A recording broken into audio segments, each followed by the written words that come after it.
Hey guys, and yes, here it is, something I've been wanting to do for a long time now, a video catching up on CHIKARA.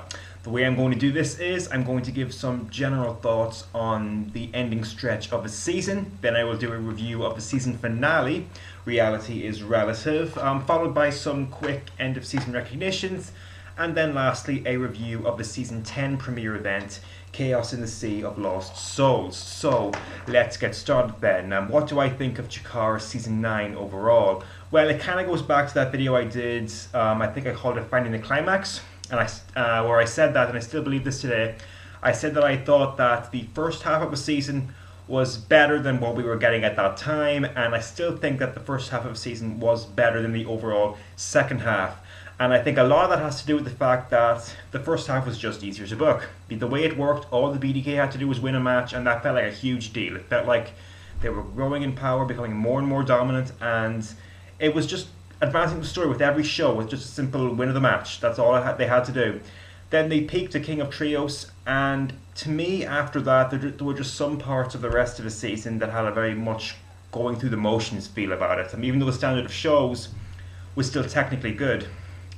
But through that period, I give a lot of credit to Derek Sabato. He was responsible for a lot of dramatic matches, and he is the main reason why I actually prefer the King of Trios final to the Cibernetico. The King of Trios final introduced one of the most instrumental players for the rest of the season. The impact of that match lived on for a long time. Now, don't get me wrong, the Cibernetico, I don't think that match disappointed exactly. I just see the ratings other people gave it, and I just can't go that far. A match like this, to me, really feels like it should be the absolute undisputed finish to a big feud, and the fact that the Cibernetico was not, it just didn't sit right with me, I don't think. The lasting effect of that match as well, I don't know how much lasting effect it actually had in the long run. To me, that kind of seems questionable. It was definitely a big deal for Eddie Kingston to survive that match and be the first person to knock Tursas off his feet on top of that. But to me, that wasn't such a big deal that he couldn't have remained the face of the company without having done that. Did any of that make any sense? Who knows? Anyway, back to Sabato. I realised just how important this guy was after the Young Lions Cup, because I assumed that since he was technically defeated in the finals of that event, his act had run its course and we would not see him anymore. Then the next Campeonatos de Parejas match happened, which was Claudio and Eris versus 3.0. And like I said when I reviewed that show, I thought that with Sabato gone, the guys needed new ideas for drama in the matches, and they didn't do that in that match. I didn't really like that match that much because of that. Then Sabato came back for the Osirian portal defense, and I was left thinking that, okay, not only does it not really make sense for him to come back after Young Lions Cup, his act must be stale by now. It's just not going to have the same effect. It's just not going to be good. But I was wrong. That match was very, very good, and it made me realize how much Sabato helps these matches. So to me, he is the most consistent performer in the Bruderschaft. I really feel like that. All the other members have their ups and downs, but Sabato always does his job and does it well. Sabato, how dramatic his performance feels does depend on how important the match is to begin with. I mean, there have been a few mid-card matches he's refereed in where his performance just kind of seems there. He's not good enough to. He's not so amazing that he can take mid-card matches and make them feel like main event matches. But yeah, I have a lot of good things to say about him, and I think he still has a role to play in the new season. Okay, so let's move on to the season finale. Reality is Relative. I'll just say, this show I thought was much easier to sit through than the two November shows that came before it. To me, both of those shows, they felt too long because, from what I remember, they peaked early. The most important stuff on both those shows happened quite a bit before the end, and that just kind of had the effect of making the show seem long, if I remember correctly. This show was short, it was sweet, it was to the point. There was definitely some dead parts in the middle, I think, but on the whole, I did enjoy the show. So we opened up with Delirious, Pinkie Sanchez, and Lince Dorado versus the Osirian Portal and Jonathan Gresham. As I've said before, I support all efforts to elevate the Osirian Portal further. They remain my favourite CHIKARA group, and now they have a third member. Jonathan Gresham, later rebranded as Huracan. I think this guy still has a ways to go, actually. There's definitely room for improvement with him, but he does show potential and he's got a lot of energy in his performance, so I do look forward to watching him develop. and he showed that in this match. It was a good, solid match, 3¼ stars. Nothing to complain about there. Very, very good stuff. Then we get Tursas versus Eddie Kingston.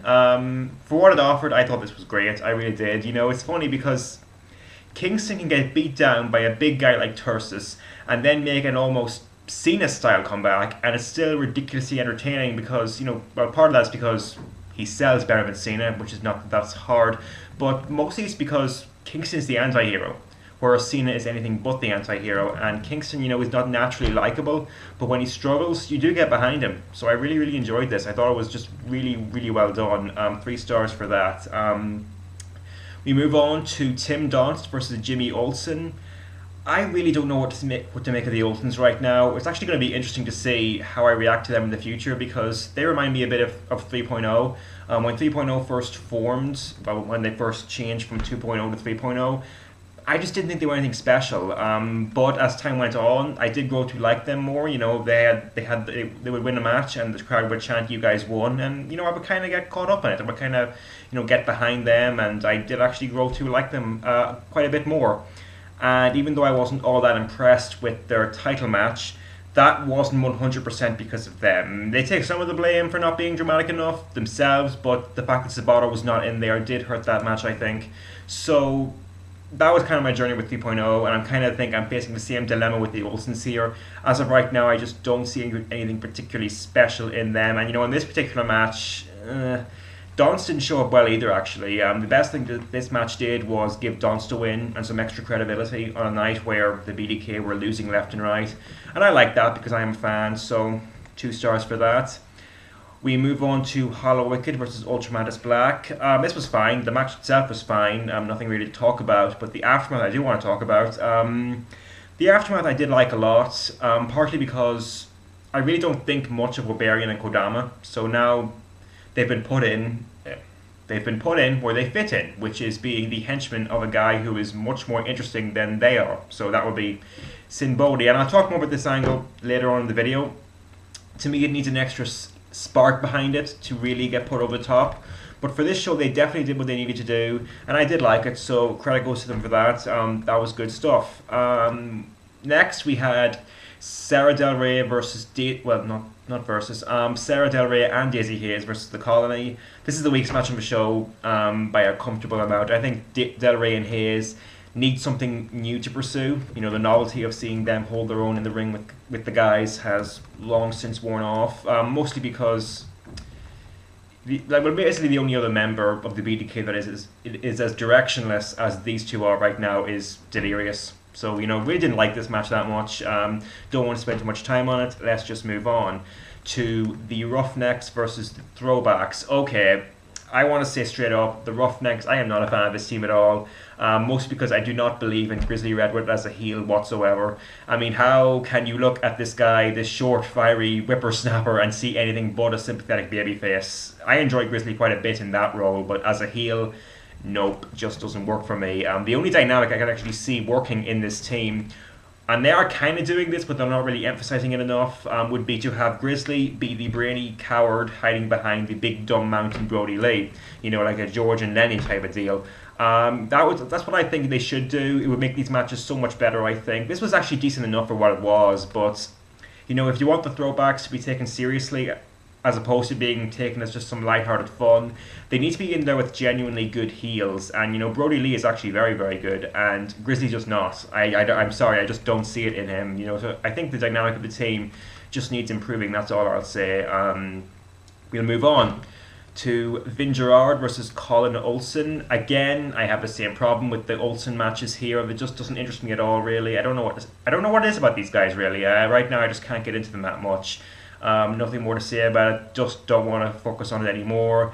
We move on to Claudio, Castagnoli, and Eras defending the Campeonatos de Parejas against Mike Quackenbush and Jigsaw. This was everything it needed to be, absolutely. The crowd were hot for it, the technicals were out there to add to the atmosphere, and having Sabato come in halfway through was the little twist the match needed to insert drama into the whole thing. It was great. It was everything it needed to be, and I have no problem saying it was a great match, without a doubt. I'm okay with Quackensaw winning, mostly because more than any other team on the roster, with the possible exception of the Colony, they have that CHIKARA identity through and through, so it's appropriate for them to win against the Bruderschaft. I think there could have been more interesting choices for the new champions, though. I still consider Eddie Kingston to be the face of CHIKARA. He spent the summer facing off in these battles of respect against, you know, in his eyes, legends, I guess, against guys like Dreamer, Danielson, Christopher Daniels, and then most recently Homicide. To me, there would have been value in the idea of having Kingston trust someone enough to pursue the Campeonatos de Parejas with him. They could still do that. They certainly could still do that. They've made it clear that the Kingston versus Claudio thing is still not over, which is good. And plus, no matter who the next champions are, I really can't see Quackenbush holding them for that long. So to me, the title change is okay. You know, overall, I thought the show was fun. There's definitely room for improvement, but the fact that I can watch so much Japanese stuff and sour myself on Ring of Honor almost completely and still enjoy these CHIKARA shows a lot, I think is saying something. So before I move on to the Season 10 premiere, just one or two end of season recognitions. You can see the top 5 shows and top 5 matches of the season down in the description. I think they speak for themselves, really. But I do want to highlight a couple of other things. The moment of the season, the single best moment of the entire season, I would give this to Lince Dorado turning heel at A Touch of Class, the Season 9 premiere event. As I have always said, I don't like Dorado as a heel. I think the way he pulls it off is just, I just don't think he's good in that role. But the way he turned was just done in such a different, interesting way. He didn't need to cut a promo. He didn't need to even tell a story with his facials. He just did one simple action and then a match that was possibly one of the best glorified squashes I have ever seen. That was just fantastic creative work. That was. I thought it was fantastic. That was the moment of the season for me. I don't have a name for this next award, I guess you could say, but I do want to also give recognition to the Soul Touches. I don't know if I can call them most underrated necessarily, because the company definitely does not underrate them in the way that they're used, and I think everyone that I've listened to at least likes the Soul Touches, but I do want to give them recognition. These guys have become my second favourite group in the promotion. I think their act is consistently entertaining. I think there's a nice mixture of styles in their matches, and I really, really like them, actually. I think I would like to see them continue to grow in the new season, so I'm very happy to see that they have been feuding with the most important group in the promotion. So more recognition just to the Soul Touches, and now we can move on to the Season 10 premiere event, Chaos in the Sea of Lost Souls. Overall, very fun show, not as good as last year's season premiere, and to me it didn't feel quite as important as that show did. To me, the season should kick off with a bang. This felt like a warm-up towards something bigger, which, you know, even as I say that, what comes to mind is King of Trios, because CHIKARA is really building that show up with a lot of seriousness. You have the promotional stuff on this DVD, the YouTube stuff, the YouTube channel has a lot of promotional stuff on it. You know, they're selling this event hard, and, you know, that's not a new thing. CHIKARA have always done that, but there seems to be a bit of extra energy behind the whole thing this year. So I'm definitely looking forward to that. We open up this show with Osirian Portal versus Fist. I've said before how I feel about Huracan, and even since the last show you can see the improvement. He had the whole Osirian Portal presentation about him, and it was a really, really good match. You know, it didn't have any standout Huracan sequences, which I think he needs to do in his early days in this tag team, in this trio, I guess, in the early matches. But I can overlook that because he did get the pin. The chemistry is definitely there. Like I said, I just look forward to watching this guy develop, and I'm really looking forward to the future for him. So that's that. Very, very good opener. We get to Madison Eagles versus Daizee Haze. I didn't like this that much, really. It felt very awkward and slow.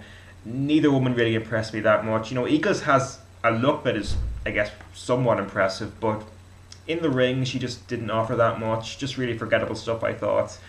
We move on quickly to the Throwbacks versus the Roughnecks. I've already said my piece on the Roughnecks. This was actually better than the last match, though. But still, if the Roughnecks took a different approach to their tag team, their matches could be just ridiculously better. They could be just really, really fun if they took that approach that I want them to. Maybe that's just me being cocky, but that's what I think they should do, really. That's all I'll say. This was better, though, so hopefully they continue to improve on it, but I think a change in the dynamic is what's needed in my mind. It's not going to be a gradual improvement if they keep doing what they're doing. So that's my take on that. We move on to the Soul Touches versus Tursas, Sara and Lince Dorado. Once again, I've already said what I wanted to say about the Soul Touches. I love those. I love this team. I love it a lot. So glad to see them feuding with the main group in the company. And to me, if they continue to be such a big deal, they could be tag champions this season. I'm not so sure about King of Trios winners because even though CHIKARA is lighthearted, the most important stuff does get taken seriously, and the Soul Touches are still very lighthearted. But they are getting more aggressive since the BDK dismembered them. So we'll just have to see what happens, I guess. I'm looking forward to it, definitely. It was a good, solid match. Enjoyed it a good bit. Then we get Hallowicked and Frightmare Incoherence versus Osirian and Kodama. This was actually good, actually. I mean, Osirian and Kodama, actually, this was their best match, I think. Like I've said before, they'll be just fine being Sinbodi's henchmen, and this match shows that they are at least capable of being in the ring with better faces and letting the faces shine, so no problems with this. I liked it quite a bit. The aftermath and what led to the next match or segment, I could say, Ultramantis Black versus Sinbodi. This was fine, you know, like I've said, but like I said before, I think this feud needs an extra spark behind it. And what I mean by that is, Sinbodi presents himself as someone truly horrific. You know, his promos are good to reinforce that. The minions he's collected are good for that as well. But I think he needs to do something truly shocking to really get himself over big time. You know, for this to really feel like a big deal. You know, everything about Sinbodi demands that he needs to do this evil act to really put him over the top as a heel, and that's what I think is needed for this feud. You know, just saying, that's just what I would suggest to really put this feud over the top. So take that suggestion for what it's worth. Then we get to the match of the night, Eddie Kingston versus El Generico. This was very good, as if I needed any more persuasion that El Generico needs to be a CHIKARA regular. What they could do with this guy just has my imagination going nuts, really. Generico is very important to Ring of Honor now that Aries and Steen are gone, and if he follows through with that TNA tryout, we're all going to hell. But Claudio's important to Ring of Honor as well, and he makes these shows all the time. So CHIKARA, bring in Generico as a regular. His selling is better than anyone else in the US Indies, as far as I can tell. You care about him during his matches, and you know, Eddie Kingston is much the same. This is just great chemistry, I think. You know, here's what I think this match needed to be absolutely great. You know, I don't think this was great. I think it was just short of that. But this is something I think Eddie Kingston could take on board, you know. He's a brawler, isn't he? Yeah. So his intensity and perseverance shows best when he's beating the shit out of someone, basically. So in the first half of his matches, I think there ought to be more brawling on the outside and around the ring, through the crowd, you know. That might seem like a little thing, but in this match especially, that would have made Generico's babyface and power act all the more believable. You know, the other thing keeping this match from being great, not wild about Kingston just after recovering from an insane spot and then just did a couple of moves and then winning. I wasn't just too big on that. I know Generico was selling the limb, but about 30 seconds more of a struggle, and that wouldn't have been a problem at all. So, but still, the match is very good, has a lot of good elements to it. Watch it is all I can say. Definitely very impressive stuff. Then we get the main event, Mike Quackenbush, Jigsaw and the Colony versus Claudio Castagnoli, Eras, Delirious and Tim Donst. This was okay, but it didn't mean anything. That's the problem with it. I mean, it felt very standard, and for a season premiere, I'm not really a big fan of that being the main event. You know, Claudio and Aries didn't really bring enough animosity towards the guys that took the belts off them, so there really wasn't any story to this match. Didn't think much of it, to be honest. Fun action, but overall just very forgettable. That's what I thought. The show overall, I think, is a 7.75. It does make you feel good about CHIKARA's future. I mean, the promotion itself has just grown so much in the past year. You can just tell. They're touring a lot. They've been to the Midwest. They've been to New York, and they're going back. The video packages, the video stills have all gotten better. They've got Toyota Manami coming back for King of Trios 2011. They've been building up the debut of the band in CHIKARA. No idea what's going on there. And then there's the Worldwide Media Development Corporation. We can make good guesses about that, but I'm still very intrigued by it. I really have no idea what to expect with that. And probably the best thing of all, Smart Mark Video have cut their prices, so it'll be much easier for me to keep up this season. There's a lot of good stuff going on. I'm done for this video, and I'll talk to you guys later.